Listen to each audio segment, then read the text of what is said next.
Let's return to This Week in America. Here's your host, Rick Bratton.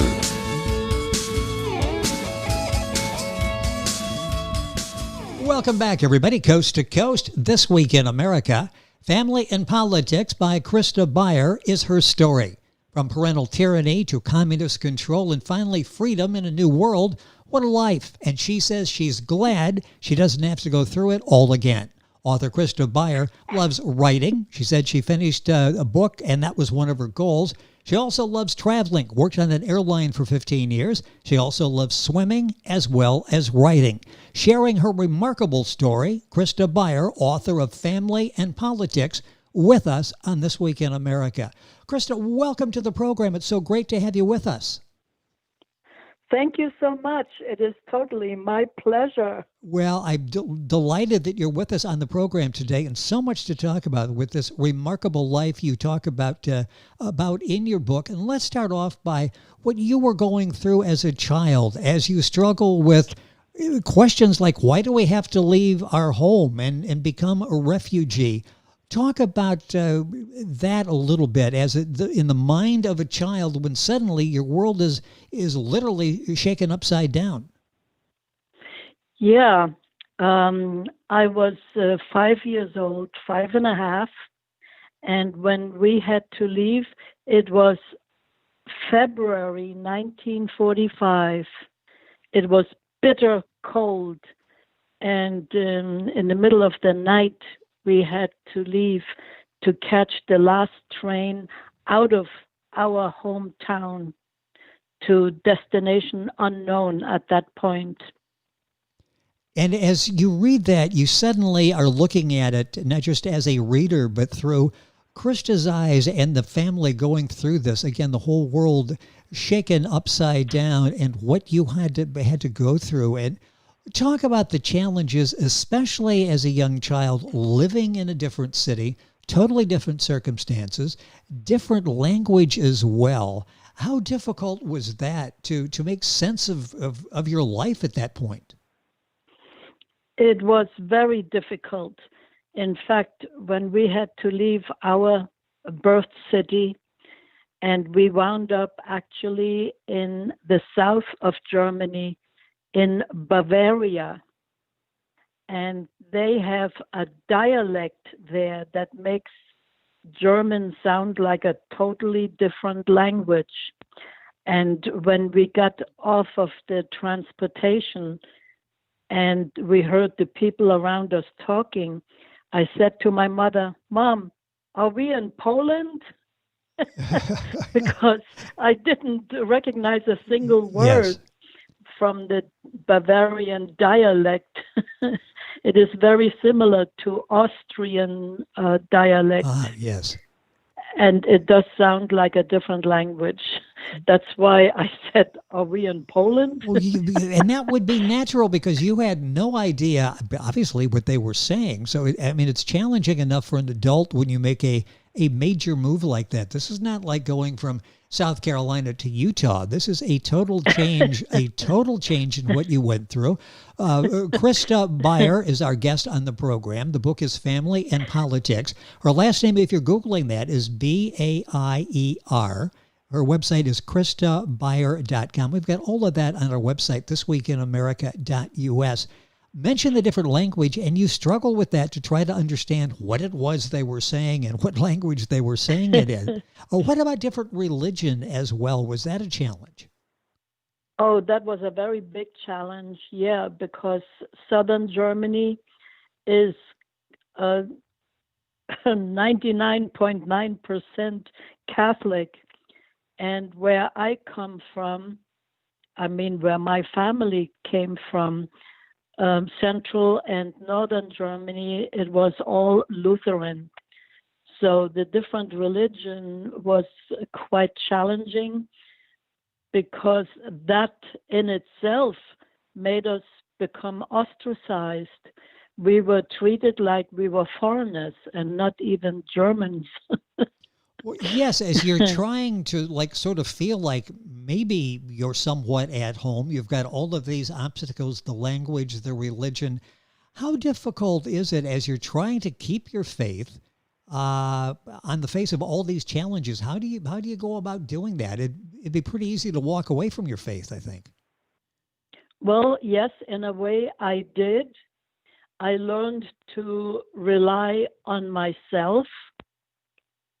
I found out pretty quickly what I'm able to do and what not. And with so many points going against us, yes, we learned to temporarily retreat. And through our personalities, good behavior, friendliness, etc., that changed things further down the road when we finally were somewhat accepted as equal human beings. But it took a while. It sounds like it, and that comes out in the book. The book is Family and Politics by Christa Baier. That's Baier. It's her story. It's a remarkable story. We're progressing through it in the time we have in the program. She goes into so much detail, right so vividly. You feel like you are there with Christa as she's going through all of these dramatic transformations in life. Talk a little bit about religion and holding on to your religion, holding on to your faith when it's religious people that are the ones that are doing evil. Well, we lived in pretty much an isolated area, and to go to the nearest church was at least an hour's walk. So we didn't do that too often, knowing full well that we were not really welcome there. So we just stuck to ourselves and stuck to our values. Yes. Which have served you well throughout your life. It's all in Christa's story, Family and Politics. The move to America, I mentioned parental tyranny, communist control, finally freedom in a new world. Talk about coming to America. How did you end up in the United States? My mother's youngest sister was living with another sister in southern Germany, Bavaria, which had lots of bases for American soldiers. And my aunt and her sister, they started their own little business by washing the American soldiers' uniforms. And there was no money exchange. It was strictly a bartering system. They had no food, so they would receive food from the American soldiers whose uniforms they cleaned. And because they did business with Americans, the local Germans were not keen seeing that. They called my aunt and her sister tramps and other choice names. But they lived decently. They had food from the Americans, namely canned meat and bread and sugar and whatever they needed, they actually procured. Yes. Family in Politics is the name of the book by Christa Baier. This is her story that she shares with us. How did you cope with all these difficulties? I mean, throughout the young life, it's one certainly challenge after another. How did you cope with all of these, especially at a young age? Well, the thing is, you have to believe in yourself, what you think is right and wrong. And whatever I felt was right, I embraced wholeheartedly. And whatever I felt was totally wrong, I tried very hard to ignore and stay away from. Where did that... It got so bad after living for a while in Bavaria. My brothers and I already had missed 2 years of schooling. So it was determined my brother and I should go back to a local school. Here again, that was a 1-hour walk to the nearest town that had a school and a hospital and a church and everything. It was a proper little town. So my brother and I went to school, and as long as the teacher was in the room, everything was just fine and hunky-dory. But as soon as the teacher left, those little Bavarian brats, they called us names, obviously heard from their parents. Yes. They wouldn't have been clever enough to think of those names by themselves. And we realized that right away, that their parents hated us. We were the refugees. And the German word for refugee is Flüchtlinge. So the kids during recess used to chase us out of the classroom yelling, Flüchtlinge, Flüchtlinge, Flüchtlinge, refugees, refugees, refugees, like we were somebody who dropped in from Mars. No, exactly, yes.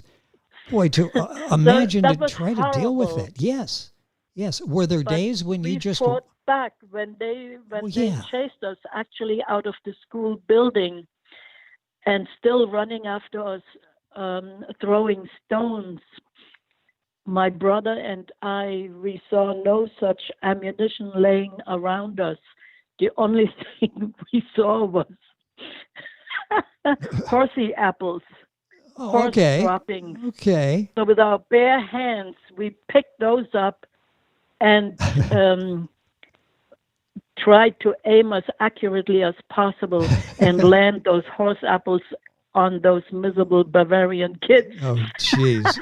And that sounds like that memory is just as vivid as this happened like 2 or 3 years ago. What was it like when you went back and write the book? So appalling that it became actually engraved on my brain. Well, yes. My memory never let me forget that. Well, and motivation, obviously, as well, and determination, which Christa has plenty of, and it's all on display in her story, Family and Politics. Christa Baier is Baier. Her website, ChristaBaier.com. Go to our website, thisweekinamerica.us, and link on to get some information there. With all that you've gone through, and boy, we have just touched the surface of what you and siblings went through.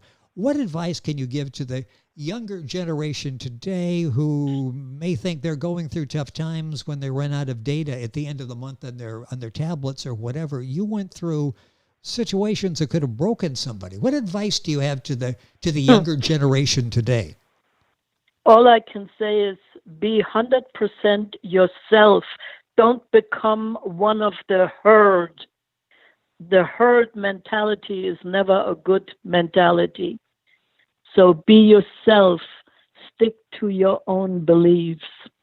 And you know what happens when you're the victim of the herd mentality as you went through that period growing up. When you sat down to write the book, how difficult was it with some of these memories? As you say, some were still quite vivid. How difficult was it going back and reliving the childhood? It was quite difficult. There were some places in my writing where I just couldn't continue. I had to put everything down because I broke out in tears. I can understand that. From the memories. That's why it took me the better part of a year to write that book. It could have been done much sooner, but I had many disruptions because of impossible memories that were very painful. And you detail those, and again, we feel like we're there with Christa as she's going through so many stages of her life.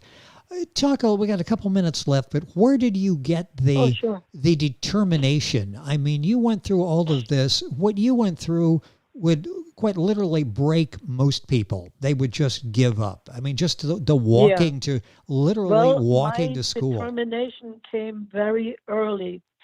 After living as refugees for 2 years before we were actually able to get back to our hometown. So, of course, I had missed 2 years of school. once we got back to our hometown and I had to register to be in school again, at that age, I was supposed to be in 5th grade. I was 2 years behind, so they put me in 3rd grade. And I was determined not to be 2 years behind on anything for the rest of my life. So I worked really hard and I caught up so fast. After 3 weeks in 3rd grade, they promoted me into 4th grade. So now I was only 1 year behind, and that felt so much better already. Oh, yes. So it was sheer determination not to be so far behind. Well, that determination is there for all of us to see. In Christa's book, Family and Politics, it's Christa Baier's story. I mentioned the book available, I'm assuming that where most books are sold, most of the usual outlets, and of course at your website. How can we get a copy of the book? What's the best way to get a copy? Oh, I understand Amazon would be one way to get it at a reasonable price. Yes, I think it's also available as an iBook for only $1.99, I believe. Boy, and that's...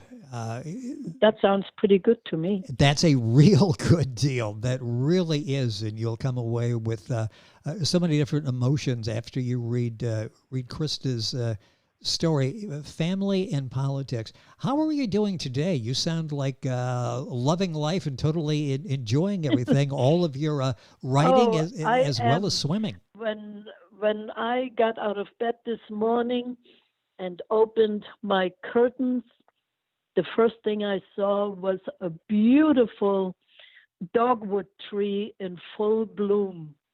And I love flowers and plants. I'm totally into nature. So when I saw that dogwood tree in full white glory, that just set the mood for the day. And it goes like that most days. I find something that pleases me. Well, there's a lesson in that as well. It may not be in the book Family and Politics, but there's another lesson from Christa. Just to take a few minutes, look around you and appreciate what's there, because it's a wonderful, wonderful world we live there. Somebody once said just to look up, and they were talking about people in New York, and you're going so quickly, and it's like, just stop, look at the architecture, look at the sky, if you can find it through all the skyscrapers, but just look around you. And there's such a beautiful world out there. No matter how difficult things get, you need to do that. First thing in the morning to set you right for the rest of the day. Don't put on the news right away and hear all the negativity. You don't need that. No. You can catch up with what's happening later on. Yes, you need a shot of something very positive as you're getting the day started. You love the writing, and you do so well at that. Are you working on anything now? Writing any other projects? No, I have not even thought about a next project. I laughed at myself earlier today by thinking out loud, oh, Christa, you're a one-book wonder. That made me laugh. Well, then, yes, but there certainly has to be... Because I have to think hard what else I could write about that I know enough of to actually make a little book. It would be more like a pamphlet, I guess.